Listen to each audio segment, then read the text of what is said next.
Hello, everyone, and we're here with Coach Shimmy. Coach, how you doing today? I'm doing great. Awesome, awesome, awesome. So, long-winded question, but you can also make it short. When did you realize that coaching was something you wanted to do for the rest of your life? It's not. I'll be. I've been coaching for 24. This is my 24th year as a college coach. Year 25. I spent 1 year in high school. I'll be 50 in November. I'll be 50 years old. So about half my life has been spent coaching. Um, but this is not what I'm going to do for the rest of my life. I hope that I have a good, 30, 35, maybe 40 years left in me. I'm not going to be 70, 80 years old coaching. I'm telling you that right now. So coaching is what I've done for about half my life, but it is not what I'm going to do for the rest of my life. I was born to do and be so much more than coach. And so I'm excited. I don't know what that is yet. Don't ask me that because I don't know what that is yet, but I know I'm not going to coach for the rest of my life. I'm excited to see, though, what comes after coaching. Glenn Rice, Deanna Nolan, Kyle Kuzma, Bettine Clee, Flint, yes. Flintstonians, as they call you guys. Flint. Um, Tanya Edwards, Lori Bird, Tracy Wells, Pam Paul McGee, Glenn Rice. I keep going. Morris Peterson. Yeah. Mo Pete, Killers. If you were to use one word to describe a Michigan basketball player, what would it be and why? Tough.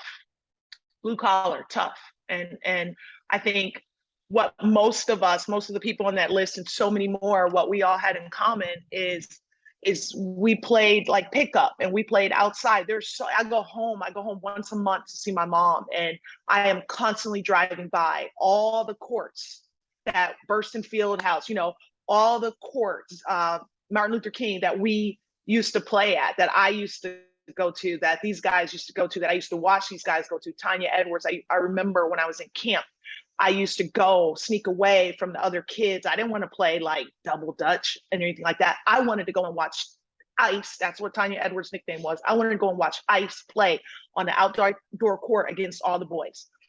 And there were no like fouls, no referees, that was no AAU, that was no timeouts. Like, you had to be tough. And if you've ever been to Flint, Michigan, it's very much blue collar, blue collar city. It was known as Auto World because everybody's mom worked in the plant, in the shop, on the assembly line. And you had to fight like for whatever it is that you wanted, whether it was to stay on the court, losers off, you had to fight for respect. You had to fight for the ball, like whatever it is that you wanted in Flint, Michigan, you had to fight for it. Nothing was given to you. And I think you can see a little bit of that in like all of those ballers. I was home 2 weeks ago, and I went and I watched the like the pro league, like they have the WNBA, but then the league below that, I think there's like 4 teams in it, a team from Detroit and a team from St. Louis. And I went and watched Flint play. And there was, Brandy Baker. And, so young women that were like after me, and they're still playing that I never really got a chance to watch because I was coaching, and when they were in high school. And I watched them play, man. And it was like, I felt like I was watching my group, 30 years ago. Like it was like deja vu. I was having a moment sitting there watching this generation of Flint players. Tough. And they're still tough. Yeah. I have family up in Michigan, Farmington Hills. I know a bit about Flint. Obviously all the stuff that goes on in Flint, with the water crisis and things like that. I'm not going to get too deep into it. I will ask you this one question. As a community, because I think that no matter where you live, you're a part of this community of America. Have you let Flint down? Like, are we properly giving them the resources that, or they need, things like that? No. But here's the thing, Christian, is that it's not just my community. It's not just Flint. If we think that Flint is the only, you know, city in our country that has lead in its water, that's being, you know, that's being consumed by predominantly lower income Black people. We're fooling ourselves. This is just the one that we know the most about. But watch, like this isn't over. You're going to find it pop up in this state or this state or this state. It's happening all over the country. We just found out about it because of Flint. But this is not, I mean, this isn't new to our country. We have constantly let down communities, Black communities, you know, that like Flint, Michigan. Mhm. And you know, I'm grateful that so many people are aware of what's happening in my city. Like this affected like these are my people. My people, I go back to Flint every month. My mother still lives there. My brother, my cousins, my nieces, my nephews, my aunts, my family still lives in Flint. And when I go back there and they're still afraid to drink because they don't trust the government anymore. My mom was in the hospital and the hospital was in Flint.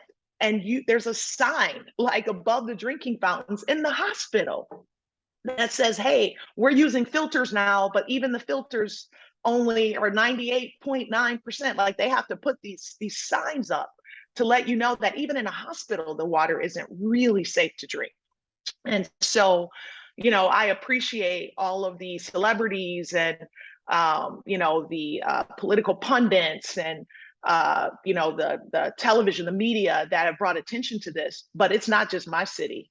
I mean, wait for it. It's not just, there's no way you're telling me that something like this is just happening in one city in our country. Mhm. Mhm. And sorry, I know this is a basketball podcast, but No, but I just wanted to touch on it real quick. Of course, seeing this as you're from Flint. Um, if you were to use one word to describe your coaching style, what would it be and why? um, transformational. I have evolved, as I mentioned. I've been doing this now. Going in year 24 in college, and I've evolved like so much. I've had to transform, not in the sense where I'm like being fake or you know, or I'm like that's not really who I am. You know, it is who I am. I've just had to evolve and transform as a coach because you know the kids today, you can't talk to them the way that you could, or that not that you could, because we never should have, but the way that we did 24, 25 years ago. And also I would say transformational because that's what I want to do. Like I don't, where you are today is not where I want you to be or where I need you to be or where you should be 2 years from now.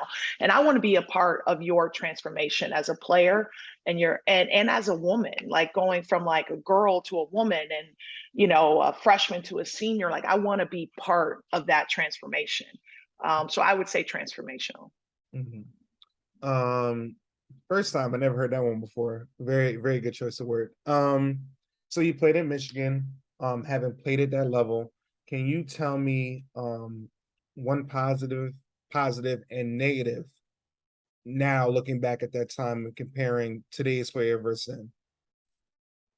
Um, that's a really good question. So I would say that uh, like just we didn't ask questions back then. I played for my coach was Coach Roberts, who played. She was an All-American and an Olympian. She played at Tennessee. She constantly reminded us that she played for Pat Summitt.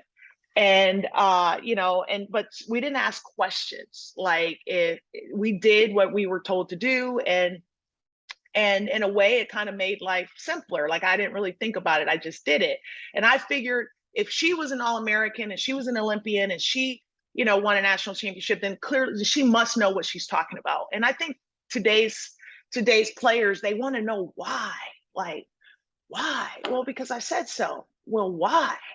You know, and so I think sometimes it gets like today's players, I think, makes things more complicated than it needs to be. Like you don't think too much about it, just do it.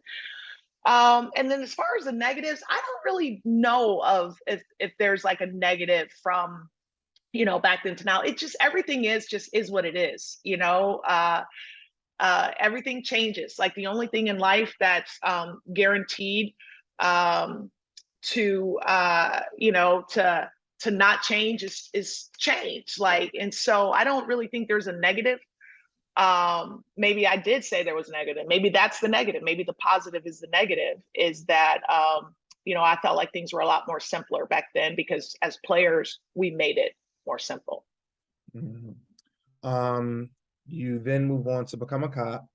Um, we have heard stories, I have heard stories about teams that have their players train alongside Marines and things like that, to really instill those type of values. Um, there's pros and cons to any job, no Mm-hmm. matter what it is.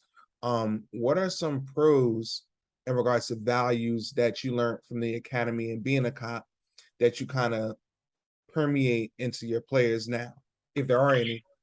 Yeah, no, there's a lot of similarities, believe it or not, between being a police officer and being a coach. And the biggest one is communication. I think the best cops that I worked with when my short time as a police officer were the best communicators. They weren't the biggest guys. They weren't the guys with the biggest muscles. They weren't the guys who aced all the firearms training or the defensive tactics classes. The guys, they weren't the guys or the women who had the most arrests. The best cops that I worked with were the best communicators. They were the ones who were able to de-escalate or diffuse a situation. They were the ones who were able to, if they did arrest someone, it was without incident, or maybe arrest wasn't even needed. They were the ones who were the most compassionate, because you don't think of, as a police officer, we write 15 tickets a day. But what you've done is you have ruined someone's whole, like you messed up their whole like week by writing them a ticket. Like for some people, getting a speeding ticket is the worst possible thing that could happen to them. And so the best cops were the ones who approached that with like very succinctly and with compassion, but still were able to do their job. And I think, and it's the same with being a coach. Like I think the best coaches are the ones that are the best communicators. They're not the loudest ones or the ones who know the most X's and O's or can draw up the best plays. They're the ones who are able to communicate, efficiently and effectively and with compassion. And so I think that's one thing like that I was able to carry over from being a police officer into being a coach in that transition is communication, and just how important effective communication is. Mhm. You mentioned, your break into the coaching world. I think it was high school. You did some time at JUCO, correct too, right? Yeah. In Washington. Um, JUCO level, Hmm. different monster, different monster. Hmm. The resources are different. I'll tell you that much different. But the passion for the game, I think, is still the same for the most part. The kids Hmm. that want to get to that next level really, really get after it. Um, do you think that looking back on that time, that starting at that level really allowed you to really appreciate and prepare you properly when you make the jump as a coach? Yeah, yeah. So I was a JUCO coach at Bellevue Community College outside of Seattle, and I had no idea like what I was doing, and I had to do everything. It was my head coach and then me, and I was like recruiting coordinator, defensive coordinator, offensive coordinator, janitor, bus driver, meal picker upper, scheduler. And so I learned a lot, which was great. And that was very, very important. The best thing that could have happened is my boss, she went on vacation in the middle of our season.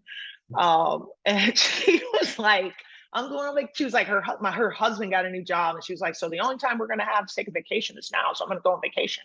I was like, when? And she was like, Friday. So I trust you. You're on your own. Well, it just so happened that one of my friends was in town in Seattle, like visiting me, one of my college teammates. And so I was like, yo, I'm gonna be the head coach for a week. You can be my assistant. And so we had so much fun, and we put in new plays, and she came back. I'll never forget, she came back and we were sitting on the bench, and she was like, she was coaching or whatever. And I stood up and I said, like, I don't know, I called it Wolverine. I was like, Wolverine. And the kid's like, whatever. And she was like, what is that? And I was like, we put in a new play. You said you trust, hey, that's what happens. You leave me in the middle of the season, we're doing stuff. And but it was great. But what it also let me know is that I had like still at the end of the season, I had no idea what I was doing. So that our coach actually resigned, and then the AD asked me if I wanted the head coaching job, and I turned it down. I told him no. And I was 20, I think I was 26 years old maybe. And I told him no, that I said I wasn't ready. Like I said, I learned a lot this year, but I still have no idea what I'm doing. And I think I need to be an assistant under somebody who's not going to go on vacation in the middle of the season, and where I can actually learn some stuff. But yes, I'm very, very grateful for my JUCO experience. We talked about this earlier about just humility, and when you've swept and driven the vans and washed the uniforms, like you don't forget that. And so even now as associate head coach at Minnesota, like I do not forget like what I did 24 years ago to get to where I am now. Mm-hmm. Next stop, you're at Washington, Arizona. I think Adobo first, and then you jump to assistant coach. Another humbling experience, Adobo.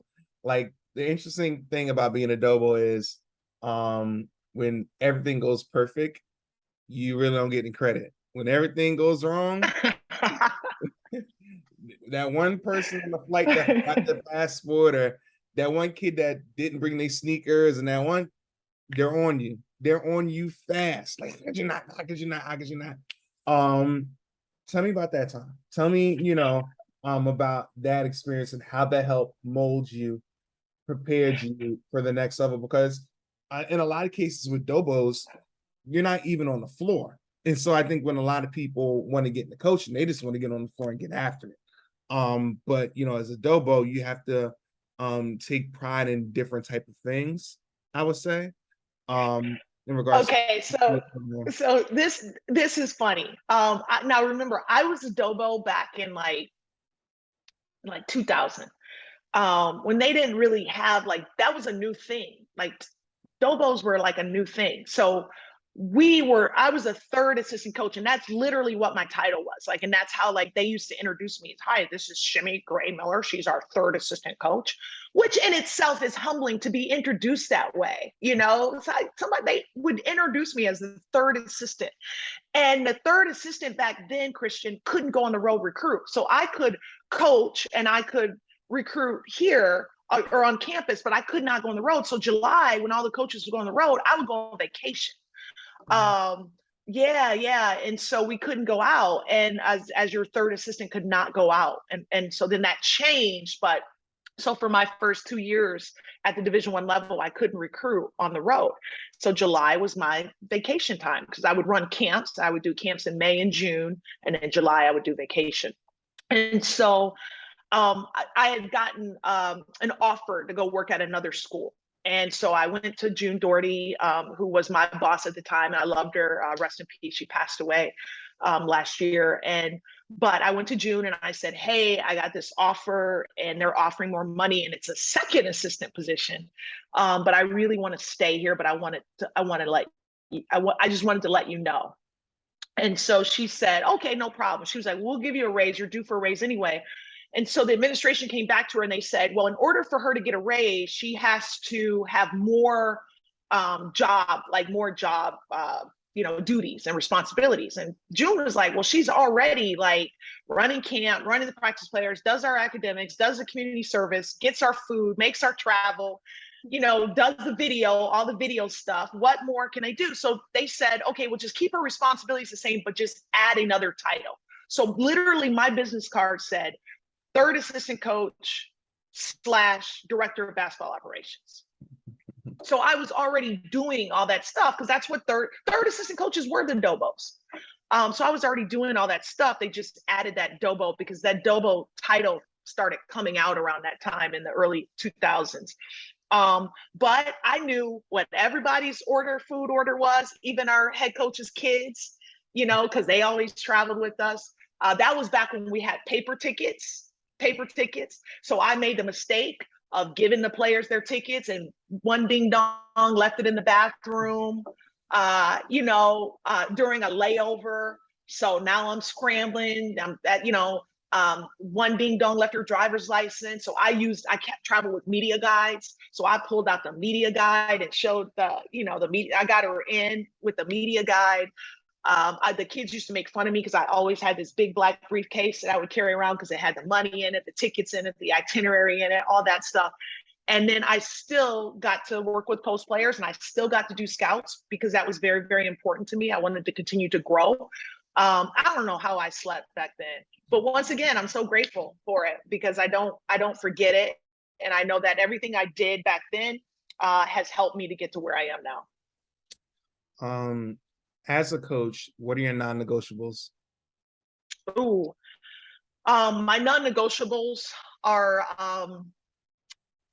well, I'll just start with this. So like I have non-negotiables as a position coach. So we have I have like my non-negotiables, like you've got to sprint the floor, not run the floor. You've got to sprint the floor. My non-negotiables are, as a position coach, is that you have to be able to use both, so both hands, as a position coach. But I think I'd like to talk to you about my values, which are a little bit different than my non-negotiables, my values. And this is what I coach to is selflessness, because I coach post players and we have to be okay with doing things that we will never get credit for. We're not going to get an assist for setting the screen that leads to a basket. And we have to be okay with that. We still have to go and have pride in setting those screens. We have to be okay with the fact that we sprint the floor really, really hard and we draw attention. And then that opens up, for the kick out for the guard in the corner, that we made that happen. We're never going to get credit for that spacing for her to get that open three, but we made that happen and we got to be okay with it, and so selflessness is very, very important. And then it goes back to my Flint values is battle and grit, which is how I played, which is how I grew up. And then intentionality. It's a value as a coach to be intentional in everything you do. Don't just talk to talk. Don't just say ball. You be intentional in your communication. You be intentional with your screening. You be intentional, with your footwork. And so those are my values as a position coach, and that's what I coach to. Which are a little bit different than my values as a human being, which is presence, truth, and joy. Very simple. But I think it's easier for me to talk about my values versus a bunch non-negotiables, which I kind of have has a negative connotation. Mm-hmm, mm-hmm. We talked about my time before coaching, working at Slam, but today's basketball players on the women's side don't really watch women's basketball. I think if we were to line up 20 kids on our team, I think I'd be, hard pressed to find 10 to 12 of them that really watch WNBA, other college basketball games on a consistent level, can name some of the better players in their position, things like that. Why is that the case? How can we modify this? Because we always talk about growing the game, and actually this year was the highest year in league history for viewership, in attendance. But we also could agree that the game can be and should be way further than what it is right now. So it starts at home. We play it. We're a part of it. Why are we not supporting it? How can we modify this behavior? Yeah, I mean, I don't know. I could ask you, we could have a conversation about this same thing. I mean, when I recruit, I always ask players, everybody wants to play in the WNBA. Everybody wants to play in the WNBA. Okay, well, who's your favorite WNBA player? And they'll say somebody generic like Candace Parker. Okay, what do you like about Candace Parker? And they don't know, and they just whatever. And so it is. And so as a coach, I've done watch parties, where hey, let's the finals are on, the WNBA finals are on, let's watch together. As a coach now, what I do now is I am constantly texting our players during games, and I'll text my position group, or I'll text individual players, and I'll say, hey, are you watching this Iowa Michigan women's game right now? You know, Caitlin Clark is going off. Or I'll text my post players, hey, are you watching Naz Hillman right now against, Northwestern? Are you seeing how she's not dribbling when she on the catch? And so I'm kind of like low key. I know they're not watching it, but now I want them to like think about it, and maybe one of them will turn it on. And and then we'll kind of go back and forth. There was a player who I coached at Minnesota last year. She transferred, but the one thing I could count on is that she was always going to be watching basketball, and that was actually one way that we were able to bond, is because I would text her, and then she started doing it to me. Coach, are you watching this ACC tournament game right now? And I'm like, oh, it's on, and then we text. So I think that there are certain things that we can do as coaches to help foster or facilitate kind of that level of engagement. But I just don't think, when I don't know, I don't have any communication on the men's side, but our college guys watching basketball as much as they should. I don't know. I know they're all watching highlights. I know that. I know they're watching the overtime highlights, and they're watching themselves. They want to watch themselves. But I think there are things that we can do as coaches to help and improve their level of engagement. Mm-hmm. Mm-hmm. So you then go on to be the coach at St. Louis. Let's talk about the interview process.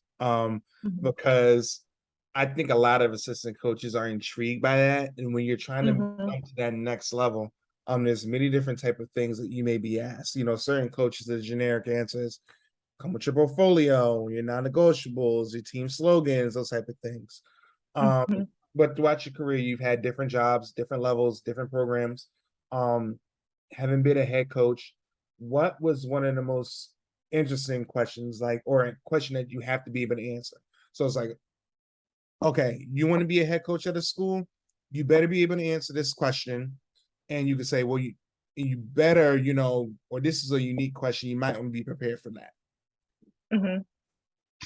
Yeah. So I make fun of myself now. 50-year-old Shimmy makes fun of 32-year-old Shimmy, because 32-year-old Shimmy had no idea what she was doing when she interviewed at St. Louis University. And I look back now, I found my portfolio from my interview process, and I look back now and I like laugh. Like, I literally made this whole presentation that I presented a couple of years ago around that portfolio and how ridiculous it is, because I just put in that portfolio what I thought. Like, I had like my philosophy, I have my mission statement, I had my and I didn't have values. I had my philosophy, my mission statement, my recruiting, my recruiting plan, whatever. Christian, I didn't. I had a quote from somebody, and the quote was like, it was like unknown. And I was like, did I make this quote up? Like, it was, it worked, it fooled somebody, but I put together everything that I thought a head coach, how a head coach should present themselves. Of course, I got asked, what's your recruiting philosophy and what's your coaching philosophy? And and I think those things are like just really easy to BS. And, but the one question that they didn't ask me, and if they would have, I would have bombed the interview, because I didn't have them. And I think that's a big part of the reason why I was unsuccessful at St. Louis University as a head coach, were values. I had all this other stuff, but I didn't have values. And your values are the foundation for everything else. Without values, like, the values is what you build everything else on.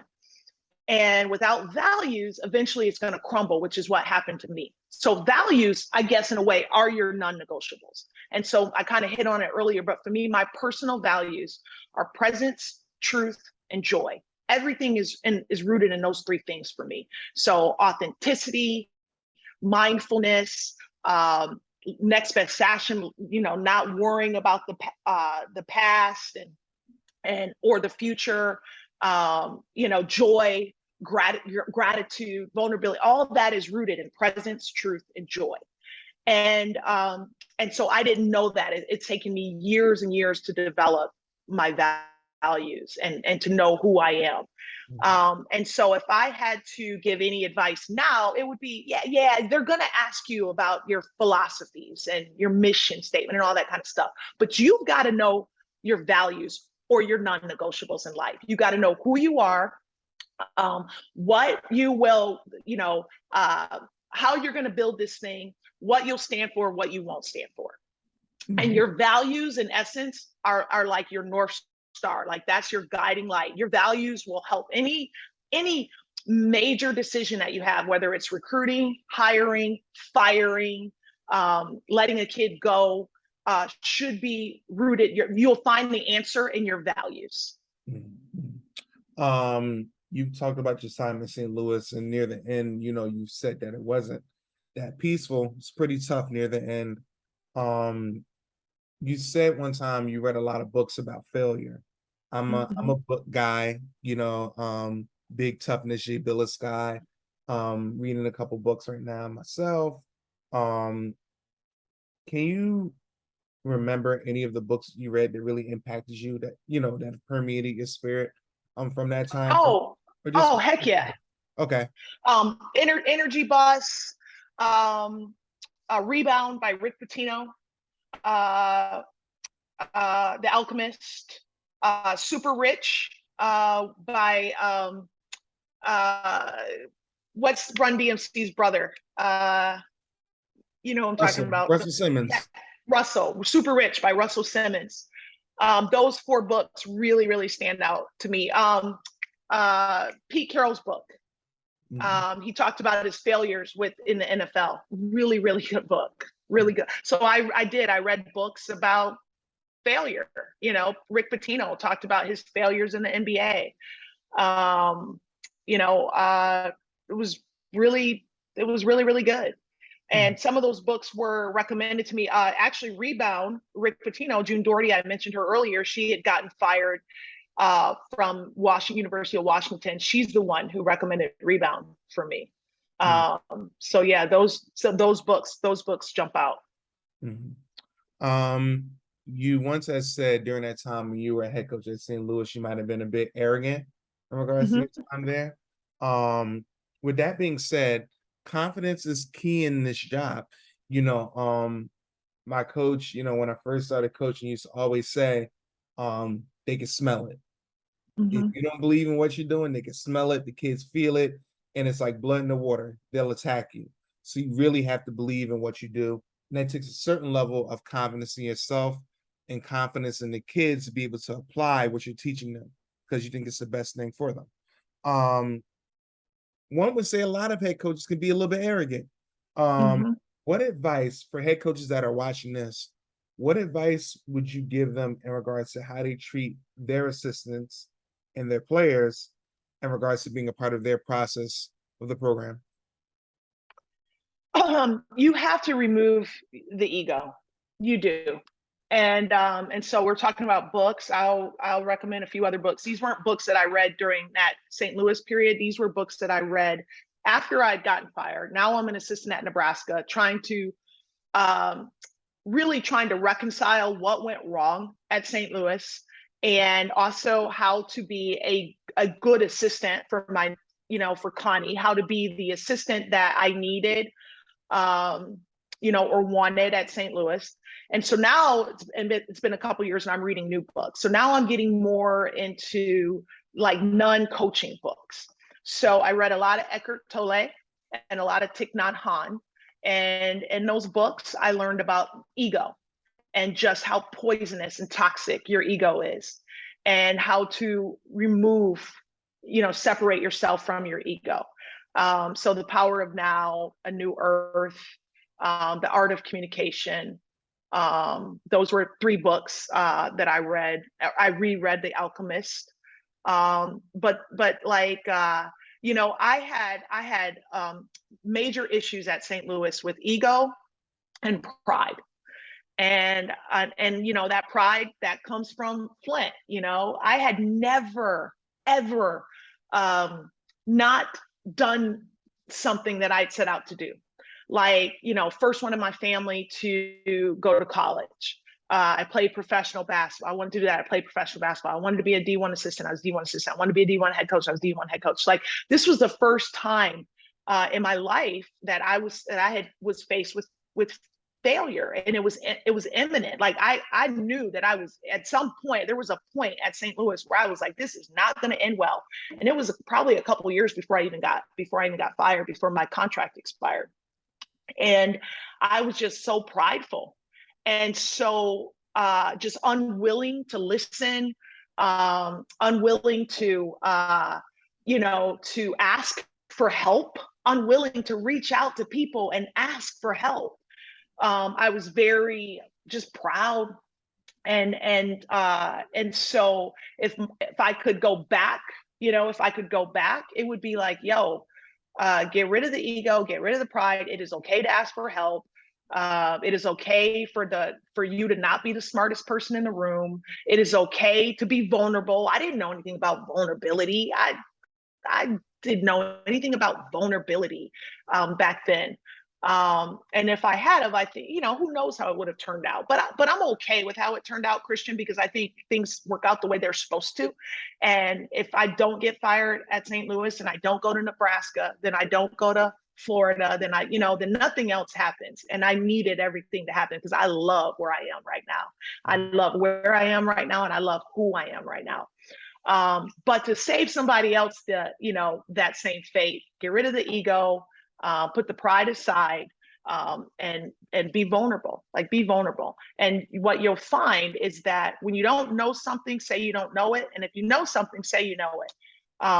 And your kids will actually have a lot more respect for you, as well as your staff. Mm-hmm. You mentioned your time in Nebraska and Florida with Coach Butler. Top 10 classes at Nebraska. You're the RC. I'm trying to learn from somebody like you.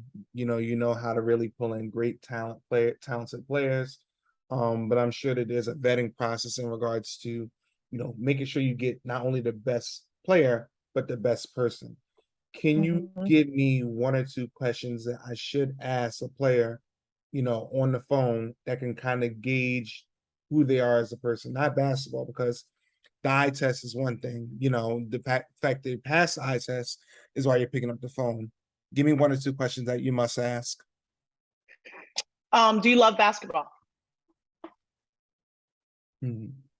And yeah, and like, do you love basketball? And they're going to say yes. And then you ask them why. What do you love about basketball? Ask a kid if, okay, I'm going to give you two choices: the game-winning shot, the game-winning pass, or the game-winning steal. What do you want? You can learn a lot by a kid, by what they say. I had one kid, she was real good. She's actually a top 25 kid in the country. She's actually going to Maryland next year.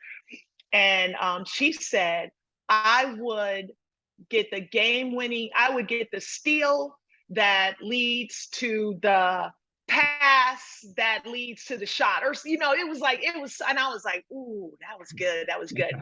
Here's another question I like to ask kids. If you could be the best player on the worst team, or a role player on the best team, what would you choose?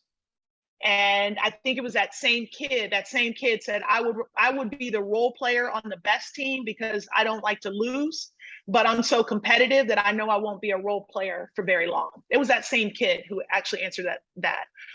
So though I also like to ask kid, I know this sounds silly, but I like to ask a kid, would you rather be a backup dancer or the lead singer? And then ask him why. So those are the types of questions that I like to ask kids.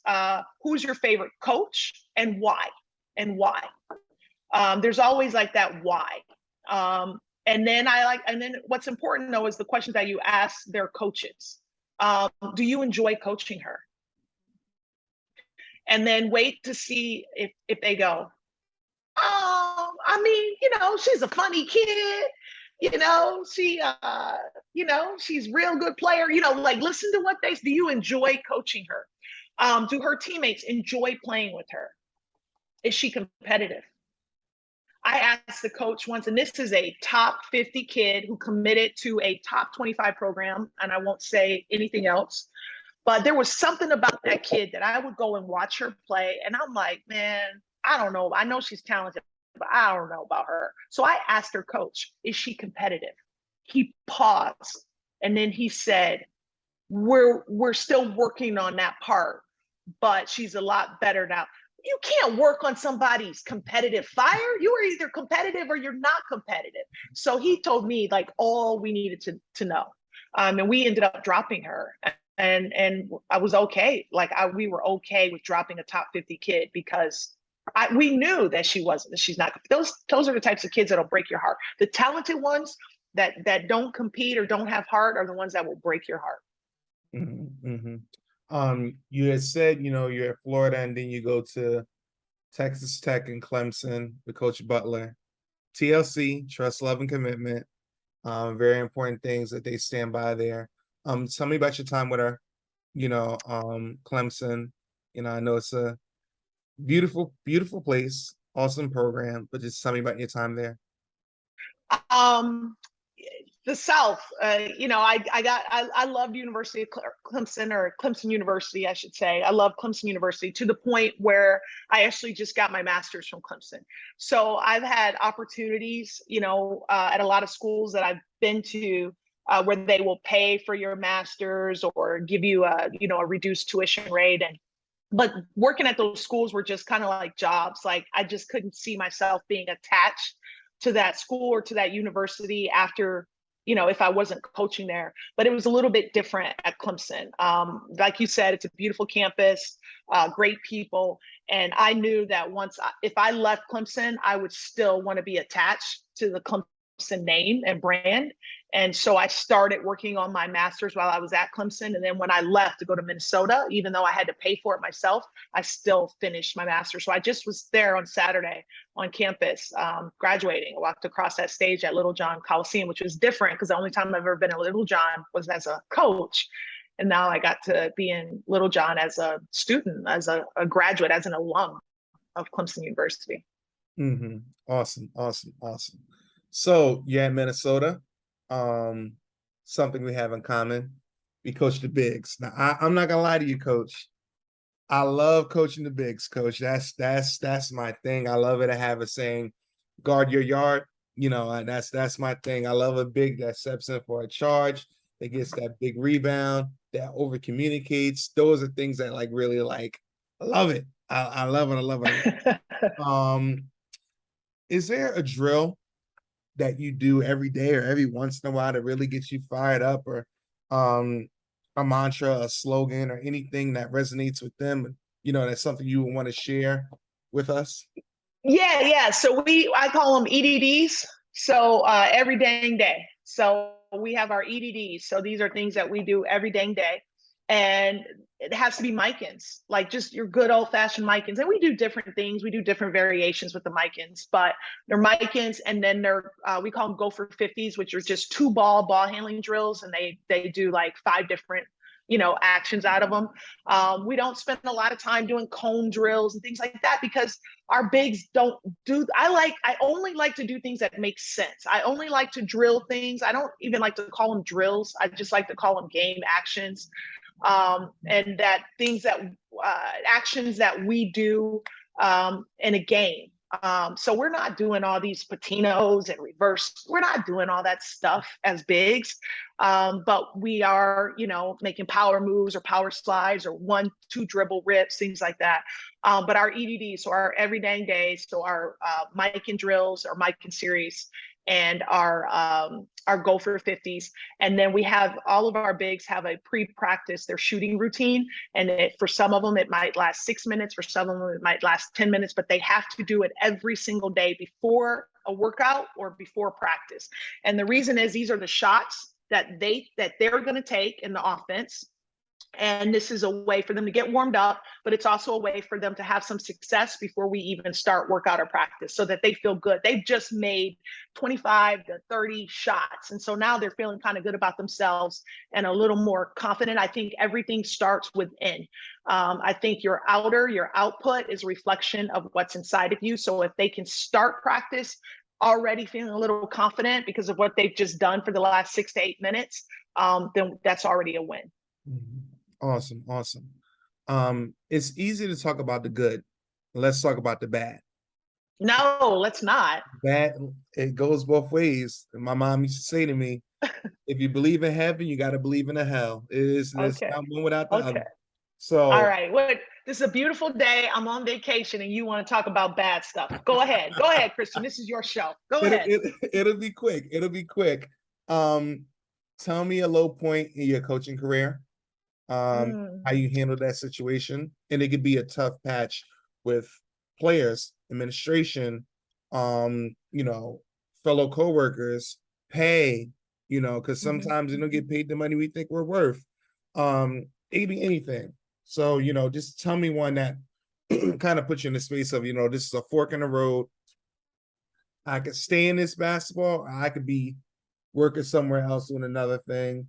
Um, Give us one of those moments and how you got through it. So, 24 years in one profession, obviously there's going to be a lot of peaks and a lot of valleys. I think the key to longevity in coaching is to stay off the roller coaster. Don't get too high, don't get too low, just, kind of try to stay off the roller coaster. But we're human, right? And so even though I knew that um, going into my last year at St. Louis University, it was going to be my last year because my contract was going to expire. I had a very tumultuous relationship with the AD, and he told me before the season even started that there's nothing that you can do this year that would extend you, so this is it. This is going to be your last year. And so I could have gone into that year like, let me start working on my resume. There's nothing I can do. So let me just tank it.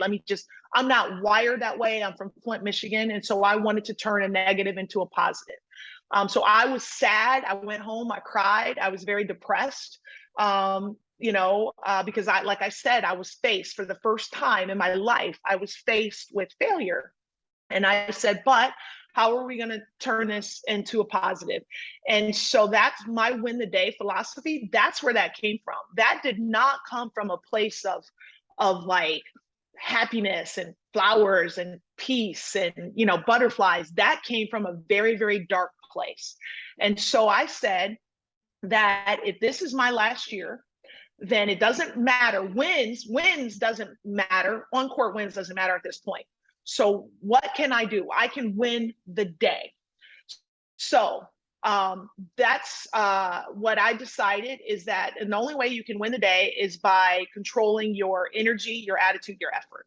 So I wanted to leave it better than how I found it. I knew that I would have more experiences as a coach in basketball, in college basketball. My time in college basketball wasn't over. My time at St. Louis was over. But I had some seniors on the team that was it. They weren't going to have any more college basketball experience. So I owed it to them to try to give them the best last year of possible. So from a dark place, came something really, really positive, which was my win the day philosophy, which I've carried with me for the rest of my day. And I do, and I measure how I win the day. It's measurable. I wake up each morning, with the right attitude. I'm engaged. I give energy to what's in my heart and don't worry about what's not. And I go into it with the right effort. And if I can do those things each day, then I've won the day. I don't win every day, but I win more days than I lose. Yeah. Couple more questions, Coach. Let's talk about the portal. When you played, you wanted to transfer, you had to sit here. Now we're in a space in which kids can just leave and play immediately. Pros and its cons to that situation. Do you feel like that has leveled the playing field in regards to programs that are on the rise, they're looking to close the gap, they can kind of fill their needs quickly. And that way, No, because the best portal kids are still going to the best programs, and then you're losing us teams that are trying. We had 3 players that left this year, and they were 3 of our best players, and they left because they all wanted to go to like better programs, and they did. And so it's like, and then we replace them with kids, from good programs who never played, or kids from good programs, but that were like at a lower level. And so no, I don't think it evens the playing field, because the best kids are still going to the best programs, and programs like that are in the middle that are trying to move up, they're losing their best kids to better programs. But I don't have a problem with it. Like it is what it is. And that's, I will say that a lot. Like it just is what it is. And so I think I love that it provides student athletes with autonomy and freedom. That's what this generation wants. Sometimes you better be careful what you wish for. It doesn't always work out the way that they think it's going to work out. But I love that it gives them that sort of freedom to move, and I think that that's fair. I don't have a problem with it. I think it's good for our game. I also think it works both ways. I had an AAU coach reach out to me about his 25s or 26s, and I said that's just really not a priority of ours right now. At that time, this was a few months ago. I said we're trying to, take care of next year's class. We lost some kids to the portal, and he was like, he said, oh, well, and I said, look, you're part of the problem, because halfway through the year, you called me about one of your former players who was going to go in the portal at the end of the season. Did you or did you not? And he was like, yeah, I did. And I said, okay, well, then you're part of the problem, because as you are shipping around our players, then that means that your younger players are going to suffer, because we can't plan ahead 3 years from now like we used to. We can't plan ahead 3 years from now, because we have to now almost recruit like a JUCO and worry about, each class. Mm-hmm. So I think it goes both ways. Mm-hmm. Name, image, likeness. I call it the NIL revolution. Taking over college sports just across the board. Tell me your thoughts on that, because, I could use the example of like a Chris Webber, who they made tons and tons of money off his bag, of Christian Leitner, things like that. You see like LSU recently, they have hired somebody in their program that handles just that's their only job. Name, image, likeness. That's what they do to kind of guide it within the confines that the NCAA allows them to push it. Texas Tech players just signed a deal on the women's side. I don't know if you heard of that. $25,000 a year for doing nothing. Yeah. So here's the deal. First of all, let me go on the record. I think NIL is great. I wish we had NIL. I think it's great. It was always a stupid rule to me that players couldn't make money, signing autographs. Or I remember when I was at Michigan, I appeared at, some kid's birthday party. And the parent, and it was like me and a couple of my teammates, we went to the birthday party and we played with the kids and all that. And it was great. We wore our uniforms, and the parents gave us an envelope to pay us at the end. And we had to tell them we can't take the money. We paid our gas money to drive over here, but we couldn't even take their money so I just thought that was stupid. But here's what I'm gonna tell you. If I give you $25,000 for nothing, how is that helping you understand or appreciate the value of money? You don't have to work for it. Like, I'm just giving it to you because you're on the team. So incoming freshmen who have never played a minute, scored a point and, at Texas Tech, walk on, like, I'm just giving you $25,000, Christian. Do you, and maybe it's because I'm from Flint. And so we had to work. I started this whole podcast by saying I had to work for everything I've gotten. So I don't have a problem with you giving me $25,000, but shouldn't I have to work for it? Shouldn't I have to do something for it? And no, just being on the team is not, that's not working for it. Like that's no. So this is what I have a problem with, is that we're not helping these young people, understand like the value of money, or the value of hard work, or the sweat equity, as you taught me, earlier before we got started. You taught me about sweat equity. Where's the sweat equity, and just giving someone something because they're on the team? That's what I have a problem with. So I talk to you about, like that. I feel like I'm a transformational coach. Well, what are we teaching them? Like, how are we transforming them for the better if I'm just giving you $25,000 for nothing, just for being on the team? I don't appreciate it. I don't appreciate it. Yeah. We can talk about that one all day, Coach. Yeah, we can. We can. We can. All day. Last question. Go to Minnesota. I see you guys. I come down. You guys play Rutgers. Watch you guys play. Minnesota wins by 10. Great game. I'm walking to my car, get in the car, turn the ignition on. What do you want me to feel? What do you want me to see? Like when I watched Minnesota was this. Like, this is who they are. Man, they are good teammates to each other. They outworked Rutgers. Like, they outworked Rutgers. They had leaders on that floor. They had they had their didn't matter if they were freshmen or not, but they had leaders, and they were led. Their head coach, Lindsay Whalen, man, like they played the way she played. Like they're very well led, and they were disciplined. Godly, Minnesota is so disciplined, because that's who we are. Like that is our gold standard. And so that's what I want you to see, and that's what I want you to feel, and that's what I want you to describe when you're telling someone about Minnesota women's basketball. Are there any questions? I asked a lot of questions. I'm a long-winded guy. I'm sorry. But are there any questions that, things you wish I might have touched upon? Like, I wish Christian would have asked me about this, or whatever the case may be.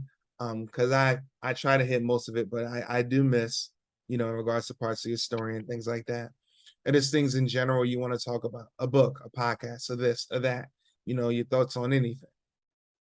No, I'm long-winded too. If I know you noticed that. I love to talk, and I love being a coach. So I could talk about it in basketball, and I'm a people person. But there is one thing that I would like to hit on, and any chance I get to promote it, I'd like to. It's an organization. It's called Goods for Greatness, GOODS, 4 Greatness.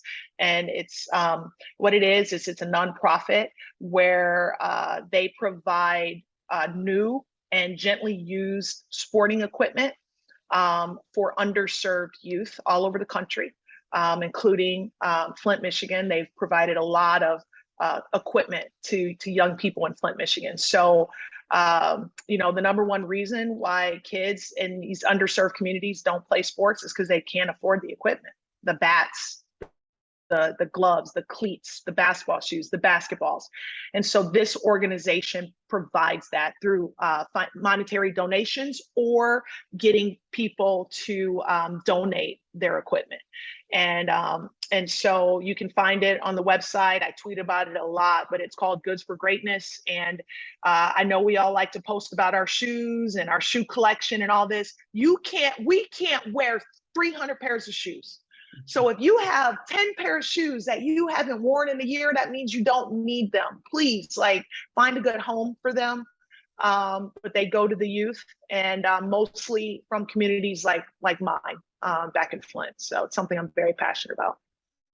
Awesome. Well, thank you, Coach. I really do appreciate it. It means a lot to me. And I look forward to talking to you soon. Sounds good, Christian. All the best to you.